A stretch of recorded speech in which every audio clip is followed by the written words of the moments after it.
Let me ask you something. When was the last time you turned on a faucet? This morning, probably. Maybe 30 seconds ago. You twisted a handle, water came out, and you didn't think twice about it.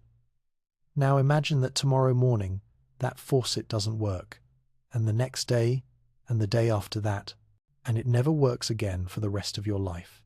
And not just yours, your children's lives, your grandchildren's lives, for 1,000 years. That's what happened in the 5th century after Christ, when the Roman Empire collapsed. For 4 centuries, think about that time span. That's longer than the United States has existed. Roman citizens across Europe had enjoyed something that most humans throughout history could only dream about. They had running water. They turned bronze taps in their homes, and fresh mountain water flowed out, carried across valleys on stone arches that stretched for miles. The Aqueduct of Carthage in North Africa ran 87 miles. 87 miles of engineered stone channels bringing water from distant springs to city fountains. The Aqua Claudia in Rome stood 109 feet high at its tallest point. Picture a 10-story building made of stone arches, and that's essentially what we're talking about. But here's the thing about massive infrastructure. It requires massive maintenance. You need engineers who understand hydraulics. You need crews constantly inspecting for cracks. You need the lead workers who maintain the pipes, the lime workers who repair the waterproof mortar, the bureaucrats who organize the labor, and most importantly, you need a functioning government that can pay for all of it. When Visigoth armies swept through Gaul in the early 400s, when Vandals torched North African cities, when the last Roman emperor in the West was deposed in 476, those engineers fled or died. The maintenance crews scattered. The government that paid their salaries ceased to exist, and winter came. Frost cracked the stone channels. Nobody repaired them. Spring came. The cracks widened. Still nobody repaired them. Lead pipes, precious metal in a world that had forgotten how to do Roman-level engineering, looters stripped them out and melted them down for weapons or trade goods. Within a single generation, infrastructure that had served millions of people returned to rubble and weeds, and immediately the burden fell to women and children. Picture this scene. It's sometime in the late 400s or early 500s. You're a woman whose grandmother might have been a Roman citizen. Maybe you're living in what used to be a prosperous town in Gaul or Britain or Spain. The town isn't prosperous anymore. Most of the stone buildings are empty or collapsed. Your family lives in a wooden structure built inside the ruins of what used to be a rich merchant's villa. And one morning, you pick up a wooden bucket, maybe 2 wooden buckets on a yoke across your shoulders, and you walk to the nearest stream or spring. This is your life now. This is your mother's life. This will be your daughter's life. You're joining a tradition that stretches back thousands of years before Rome. Ancient, primal. The daily pilgrimage for water. Rome had interrupted that tradition for a few centuries with its engineering marvels. Now the interruption was over. Early medieval women learned the reality of this work very quickly. First, water is heavy. A full bucket holds about 3 gallons and weighs roughly 25 pounds. You're carrying 2 of them. That's 50 pounds across your shoulders, and you're doing this twice a day, once at dawn, once at dusk. Your back adapts to this load, or it breaks. There's no third option. Second, not all water is safe.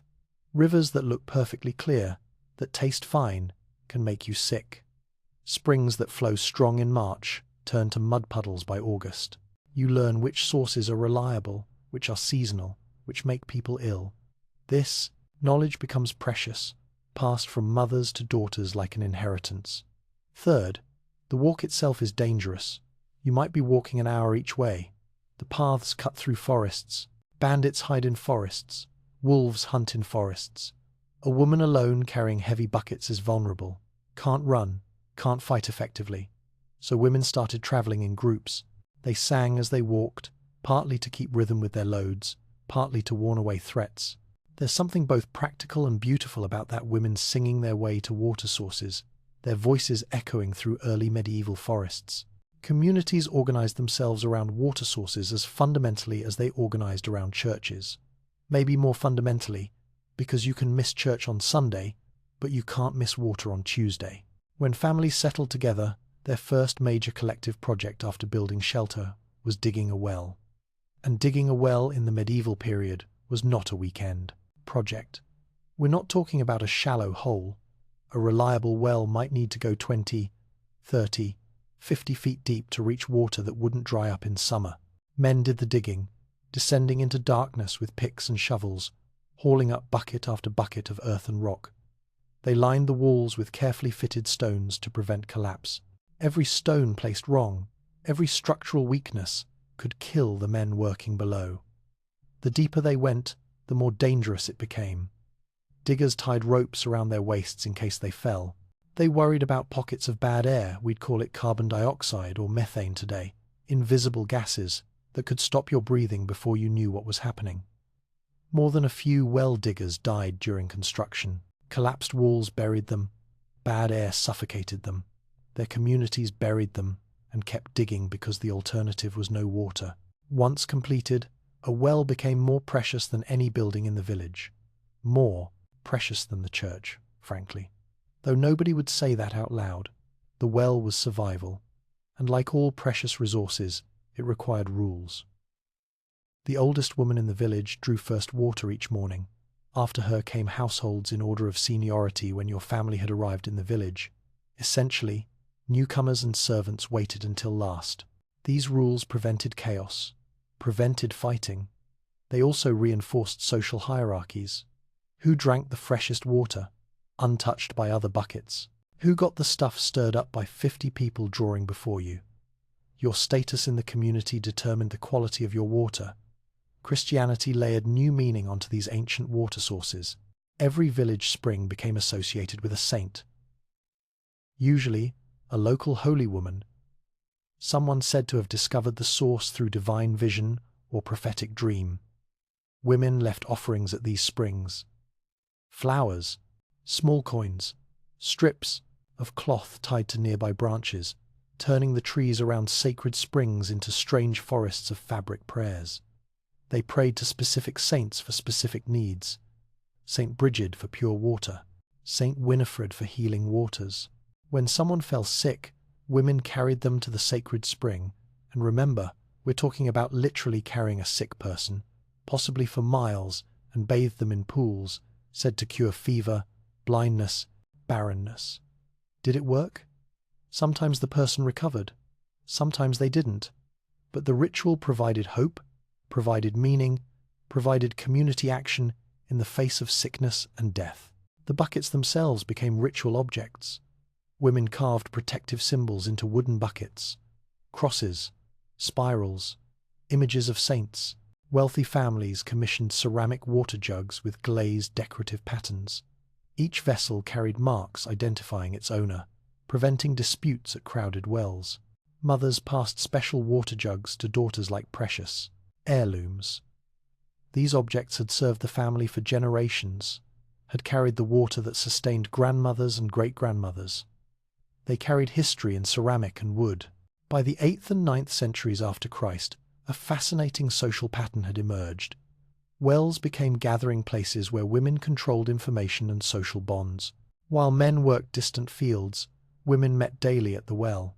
They shared news, they gossiped, they taught daughters the songs and stories of their people. The well became an informal school, where older women taught younger ones about marriage, childbirth, healing herbs, midwifery. The accumulated wisdom of female experience passed along bucket by bucket, generation after generation. Young girls learned water carrying as their first adult responsibility. They started with small buckets, the kind a child could manage. As they grew stronger, the buckets grew larger. By the time they married, they could handle full loads. The well was where they learned to be women in their society, where they learned their place in the social order, where they learned the knowledge they'd need to survive and raise their own daughters. So when Rome's aqueducts crumbled, it wasn't just infrastructure that changed. It was the fundamental organization of society. Water carrying created daily rituals, social structures, religious meaning, and female community that would shape medieval life for centuries.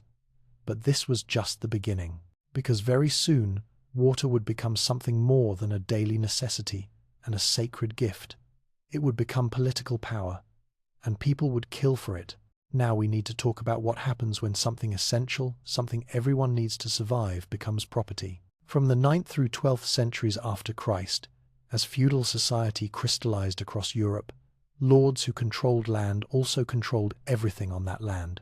The forests, the fields, the streams, and yes, the springs and wells.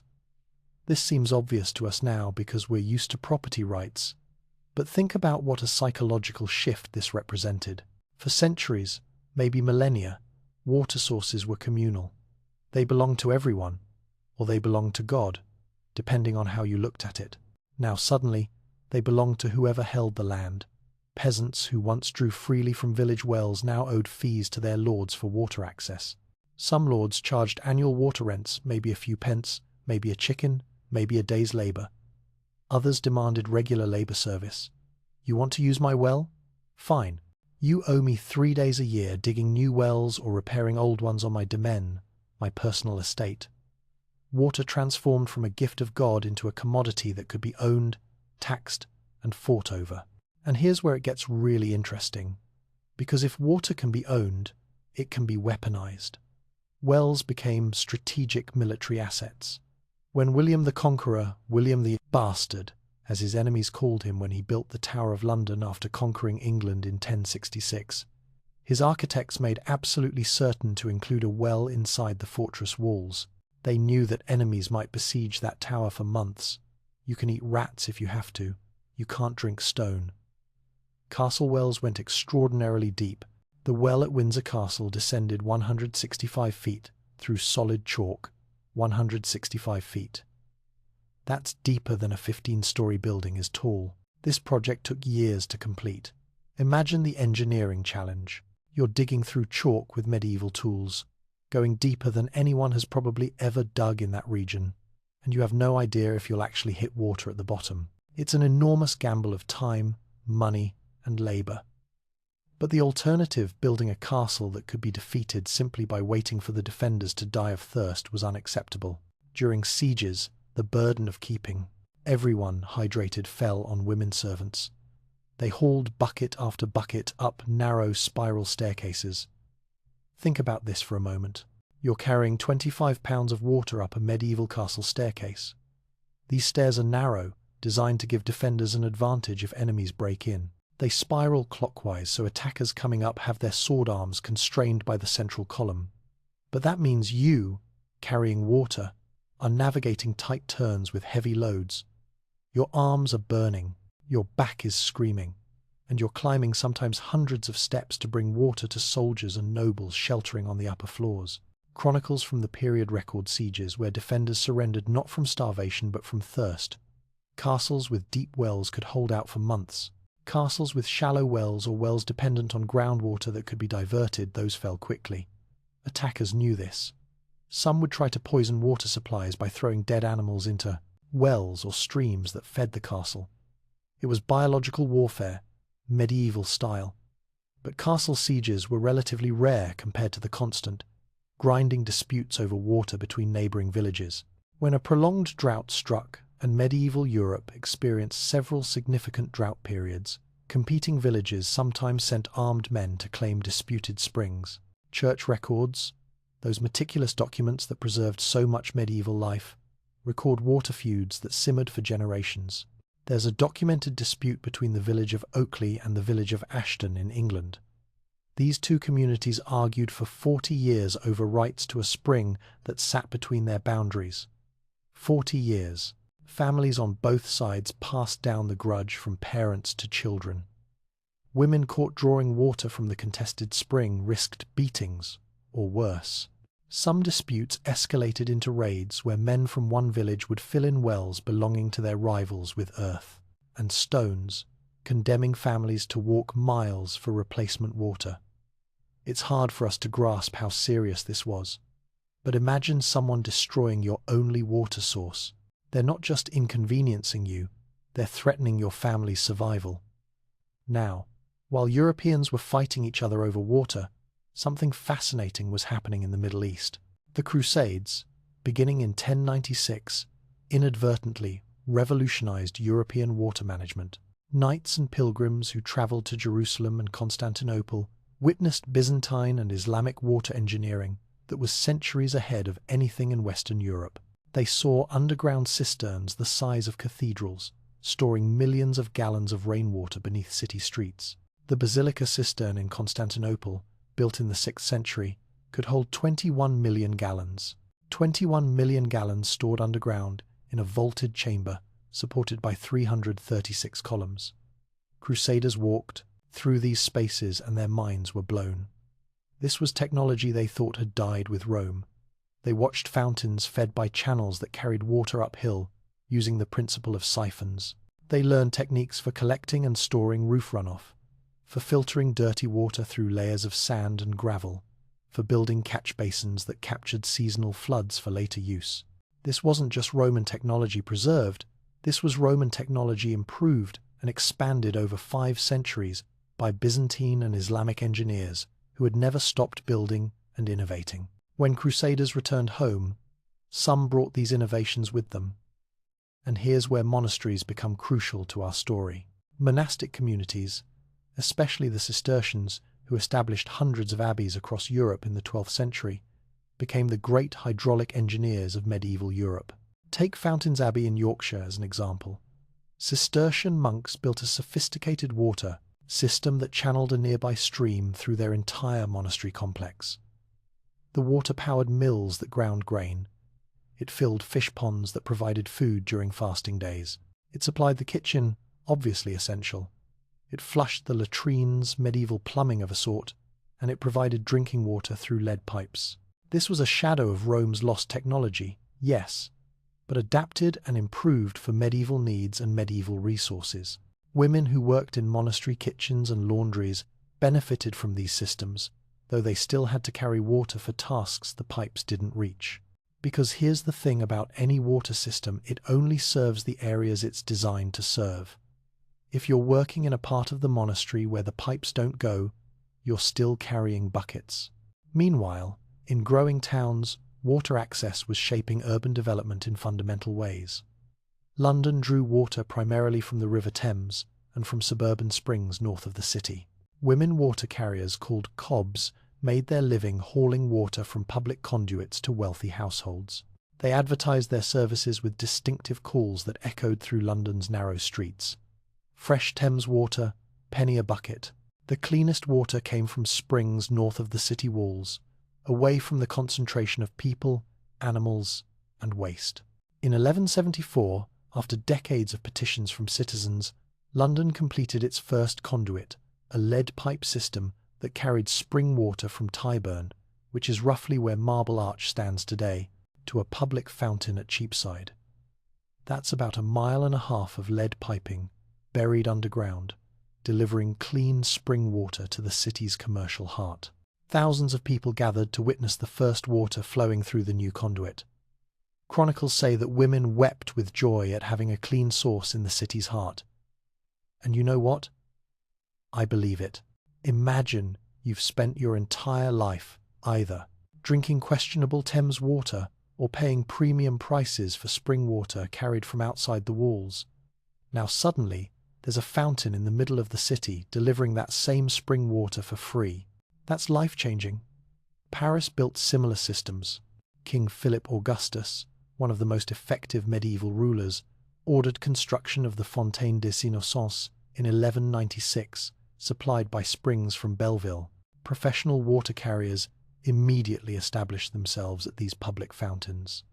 They controlled access, they charged fees, they formed unofficial guilds, defending their territories against outsiders who tried to draw and sell water. Arguments at fountains sometimes erupted into violence. Water carriers fought with buckets as weapons. Iron-bound wooden buckets make effective clubs, turns out. More than one woman ended up before city magistrates charged with cracking a rival's skull at a disputed fountain. The magistrates had to mediate not just the immediate violence but the territorial disputes underneath it. Whose fountain was this? Who had the right to sell water here? These weren't trivial questions when water carrying provided your livelihood. The 12th and 13th centuries saw water carriers evolve into powerful economic actors. In Cologne, Paris, and London, women dominated this trade. They purchased exclusive rights to specific fountains, paying annual fees to city authorities. In exchange, they gained monopolies. No one else could legally draw water for sale from their assigned fountain. Successful water carriers employed assistants. They owned multiple sets of equipment. The wealthiest bought donkeys or hired carts to transport larger quantities of water, supplying taverns, bathhouses, and wealthy households that consumed hundreds of gallons daily. These water carriers developed distinctive identities. They wore specific colors and styles to advertise their trade. They sang elaborate work songs as they walked, partly to ease the burden of repetitive labor, partly to announce their presence to potential customers. In Paris, the water carriers' songs became so well known that troubadours, professional musicians, incorporated their melodies into courtly music, working-class songs becoming high art. That's the cultural influence these women wielded. Water carriers also gained reputations as the neighborhood gossips who knew everyone's business. Think about it. They moved freely through neighborhoods. They were welcomed into courtyards and kitchens. They saw who was home, who was visiting, who was spending money, who was sick. They were privy to secrets. Some worked as informal messengers, carrying notes along with water. Others sold information to those willing to pay. In a world without telecommunications, without mass media, water carriers were part of the information network that kept cities functioning. So water had transformed from a simple necessity into a complex system involving property rights, military strategy, technological innovation, and economic power. And we're still only in the early 1300s. The system is about to get even more sophisticated and more ruthless. The 13th and 14th centuries witnessed the full flowering of medieval urban water culture. Cities swelled with merchants, craftsmen, and laborers drawn by growing trade. And all of these people needed water. A lot of water. A dyer's workshop might use 50 gallons daily just for the dyeing process. A single bathhouse in medieval cities had more bathhouses than you might think, consumed hundreds of gallons to supply its tubs. Brewers, absolutely essential to medieval life since beer often proved safer than questionable water, required enormous quantities. A barrel of beer started with roughly 30 gallons of water. The old informal systems where women just carried buckets from the nearest source couldn't meet these industrial-scale needs. So, water carriers formalized their guilds, seeking official recognition from city authorities. In 1242, Paris officially chartered the Corporation of Water Carriers. This was a big deal. Official recognition meant legal protection. The guild gained exclusive rights to fountain access in exchange for accepting regulations that ensured reliable service. Guild members swore oaths. They promised to maintain fair prices, to keep their vessels clean, to serve all neighborhoods regardless of wealth. The guild established a hierarchy that mirrored other medieval craft guilds: master carriers who owned their businesses and equipment, journeymen who worked for wages, and apprentices learning the trade. But here's what made water carriers unusual: women dominated at every level. In most medieval guilds, you'd see men controlling the upper levels even if women did much of the actual work. Not with water carriers. Women were masters, women owned the businesses, women made the rules. The Parisian water carriers developed elaborate regulations governing every aspect of their trade. They divided the city into territories, assigning specific streets to specific carriers. This prevented ruinous competition where carriers undercut each other's prices to starvation levels. They standardized bucket sizes. They established maximum prices that varied by distance and difficulty. Carrying water to a ground-floor shop cost one rate. Carrying it upstairs to a third-floor apartment cost more. Seems reasonable, right? Your labor increases, your price increases. They created quality standards, inspecting each other's vessels to ensure cleanliness. A dirty bucket could contaminate good water and make customers sick. That damaged everyone's reputation. Guild officers could fine or expel members who violated regulations. They took this seriously because their collective livelihood depended on maintaining public trust. The guild held annual festivals where members paraded in ceremonial dress, carrying decorated buckets draped with flowers and ribbons. These weren't just parties, these were public demonstrations of their vital role in urban survival. They were saying, "We keep this city alive. Respect us." Similar guilds emerged across Europe. London's water bearers organised in the late 13th century, though they never achieved the formal recognition their Parisian counterparts enjoyed. Cologne's water carriers became so powerful they influenced city politics. Candidates for municipal office sought their endorsement. In Florence, the Acquaioli, that's Italian for water carriers, controlled access to the city's public fountains. Their guild regulations were recorded in manuscripts illuminated with images of women carrying elaborately decorated water vessels. Someone paid good money to have those manuscripts illustrated. That tells you something about the guild's wealth and status. The 14th century saw significant investment in urban water infrastructure. Wealthy merchants and religious institutions funded construction of new conduits bringing spring water into city centres. These projects required massive capital. Hundreds of pounds, thousands of pounds. You had to purchase land for the water source, dig channels, sometimes for miles, install lead pipes, build fountain houses. This wasn't something you did casually. The conduits dramatically improved water access for those living nearby, but they also concentrated power in the hands of fountain keepers who controlled the taps. If you controlled when the fountain flowed, you controlled who got water and when. That's power. Public fountains became architectural showpieces. Cities commissioned elaborate fountain houses adorned with carvings, iron gates, and coats of arms. These weren't just functional structures, they were civic monuments. The Fontana Maggiore in Perugia, completed in 1278, featured 2 marble basins decorated with sculptures depicting the months of the year, the liberal arts, and scenes from Roman history, all surrounding the precious water flowing from the Umbrian hills. Women gathered at these fountains not just to collect water, but to socialize, to see and be seen. Fountains became centers for courtship, where young men accidentally encountered young women they wanted to meet. Songs and poems celebrated fountain meetings that led to marriages. The fountain became a romantic setting, which is ironic given that it was also a place of hard physical labor. And make no mistake, water carrying was brutal physical labor. The constant carrying developed powerful shoulders and backs. Women who carried water for decades walked with characteristic gaits, their spines curved from years of balancing loads. They suffered chronic pain in their backs, shoulders, and knees. Some developed permanent calluses where the yokes rested, deep grooves worn into their skin and muscle. Yet this same labor gave them remarkable strength. Chronicles occasionally mention water carriers defending themselves against thieves or aggressive customers, wielding their buckets as weapons with practiced efficiency. An iron-bound bucket swung by a woman with decades of carrying experience? That'll ruin your day. The work also created injuries. Slipping on icy streets, women dropped buckets and broke bones. The weight compressed spines and damaged joints over time. Pregnancy brought special challenges. Women carried water until their bellies made balancing impossible. Then they recruited daughters or paid others to fulfill their obligations. After childbirth, they returned to work within days or weeks, babies strapped to their backs, buckets in their hands, their bodies bending under double burdens. Regional variations in water management reflected different environmental challenges.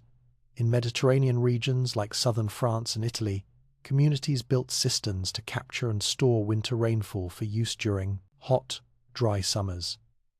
These cisterns, underground chambers lined with waterproof mortar, might hold thousands of gallons. Women carefully rationed this stored water, knowing it must last until autumn rains returned. You couldn't just use it freely. Every gallon consumed in June was a gallon you wouldn't have in August. In alpine regions, villages positioned themselves near glacier-fed streams that never dried, reliable water year-round. But women faced treacherous winter conditions, walking through deep snow to reach water sources. Different problems, different solutions. Coastal communities developed methods to collect rainwater from roofs, directing it through gutters into storage barrels. The best rainwater came from tiled roofs. Thatch contributed bad taste and organic matter. Women learned to discard the first flush of rain, which washed accumulated dirt and bird droppings from roofs. They collected only the cleaner water that followed. They covered their storage barrels with cloth to keep out insects and debris. Water quality assessment remained largely a matter of sensory evaluation and folk wisdom. Women judged water by its taste, smell, clarity, and the spring's reputation. They believed that swift-flowing water over stones purified itself, that springs emerging from rock produced the cleanest water, that still water posed more danger than moving water. And you know what? They were often correct. Flowing, oxygenated water does resist bacterial contamination better than stagnant pools. Their folk wisdom, developed over centuries of observation, contained genuine epidemiological truth. But they also held false beliefs. That water couldn't be bad if it tasted sweet. That certain saint springs could never sicken anyone. That holy water possessed inherent purity, regardless of its source. These misconceptions sometimes led to tragic consequences when contaminated sources appeared clean and wholesome. Medieval people didn't understand germ theory. They didn't know about bacteria or viruses. They couldn't see the invisible threats in their water, so they developed proxy indicators: taste, smell, appearance, reputation. Sometimes these indicators worked. Sometimes they failed catastrophically. And when they failed, people died, often not understanding why water that seemed perfectly good had killed them. By the early 1400s, urban water systems had reached their medieval peak. Professional guilds controlled distribution. Engineering projects brought clean water into city centers. Regulations governed quality and pricing. The system worked, more or less, for a growing urban population. And then everything fell apart. In October 1347, Genoese ships fleeing a Mongol siege arrived in Sicily. The passengers carried something invisible, something that would kill more people than any war in European history: bubonic plague. Within months, the Black Death exploded across Europe. Between 1347 and 1351, just 5 years, the pandemic killed approximately 30 to 50% of Europe's population. Think about that number. 30 to 50%, possibly 25 million people dead. For comparison, World War II, the deadliest conflict in human history, killed about 3% of the global population.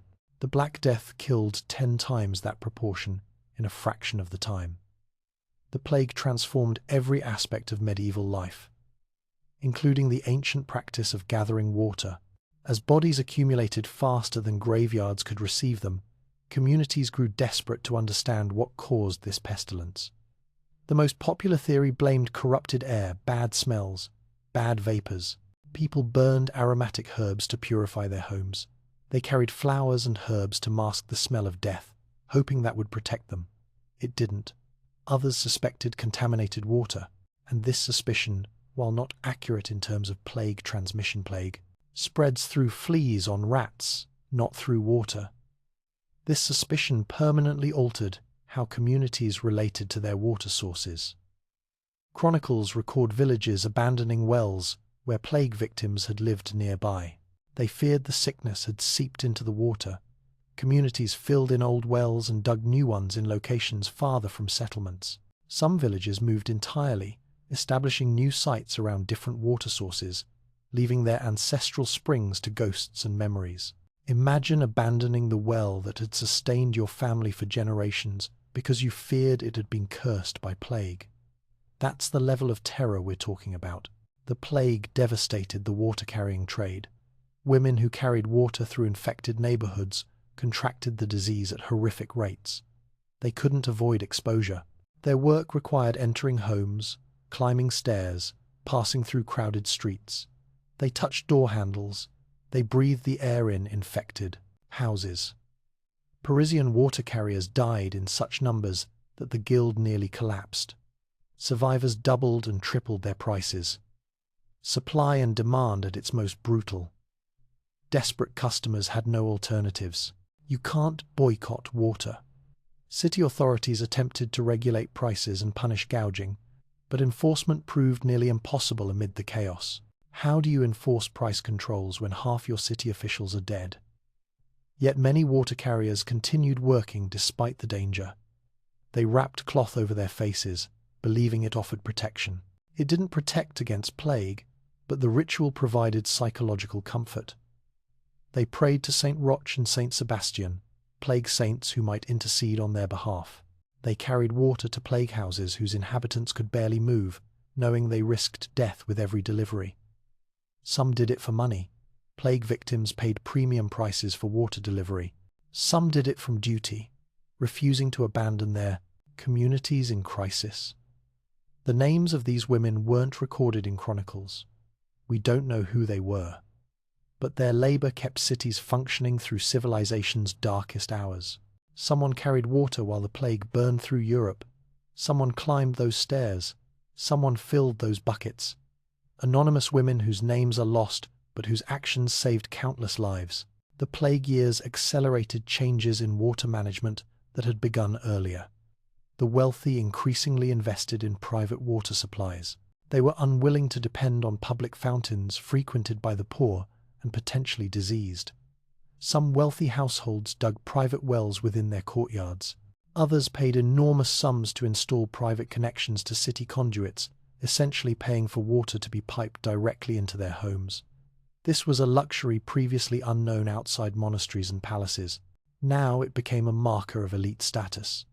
If you could afford to avoid public water sources, you did. The catastrophe also prompted innovations in well construction. Communities began building covered well houses with locked doors, limiting access to reduce contamination risk. They installed better stone linings and drainage systems to keep surface water from seeping into wells. They developed primitive filtration systems, placing layers of sand and gravel at well bottoms. These innovations couldn't prevent waterborne disease. Medieval people still didn't understand bacteria, but these measures sometimes helped by filtering out visible contaminants and organic matter. Accidentally effective, you might say. The plague years also saw a significant shift in drinking habits. Many people, terrified of water, increasingly drank ale and beer instead. Now, this was partly superstition. They didn't know why beer seemed safer. But beer actually was safer, because brewing involved boiling water, which unknowingly killed pathogens. Medieval people stumbled upon a public health intervention without understanding the mechanism. Women, brewers, alewives became essential community figures, producing the weak, nutritious beer that children and adults consumed with every meal. This shift reduced but never eliminated water carrying. Water remained necessary for cooking, washing, and countless other tasks. Beer cost money. Water was free if you could carry it yourself. By the late 1400s, Europe's population had stabilized at a new, lower level. The reduced population meant less pressure on water resources. Abandoned villages left their wells to those remaining. Cities that had strained to supply 200,000 now served 100,000. There was suddenly enough water to go around. Yet the trauma had permanently altered relationships with water. The old casual trust in communal sources had broken. People paid more attention to water quality, to the reputation of specific springs, to signs of contamination. The collective psychological wound ran deep. The traditions established during the medieval centuries persisted for generations after. Professional water carriers continued operating in major cities into the 1700s and 1800s, even as early modern innovations began supplementing their services. Primitive pumps, early piped systems. But the old methods continued alongside the new for centuries. The songs water carriers sang survived in folk culture. The festivals celebrating water sources, well-dressing ceremonies where communities decorated springs with flowers, continued in parts of England into the 20th century. You can still see these ceremonies today in some villages. Traditions that stretch back 1,000 years. Place names commemorated long-vanished wells. Clerkenwell, Holywell, Shadwell, Camberwell, all London neighbourhoods named for medieval springs that once flowed there. The springs are gone, buried under concrete and buildings, but the names remain, linguistic fossils of a water-dependent past. The physical evidence faded more quickly. Roman aqueducts survived as dramatic ruins. Their arches still span valleys across Europe and North Africa. Tourists photograph them, but medieval wells, when finally abandoned, were filled in or collapsed. The buckets and yokes rotted away. The songs were forgotten or transformed beyond recognition. The guild records burned or mouldered in archives. Yet the story itself deserves remembering. Millions of women walking billions of steps over 1,000 years, carrying the weight of water that sustained civilization through its darkest age. That's not hyperbole. Without water, there is no civilization. Without women carrying water, medieval Europe doesn't survive. Medieval women didn't have aqueducts. They had strength, organization, tradition, and an unbreakable commitment to their community's survival. They turned the ancient necessity of water carrying into an economic system, a social network, and a cultural tradition that shaped the lives of everyone around them. They carried more than water. They carried news, gossip, songs, and stories. They carried their community's history from generation to generation.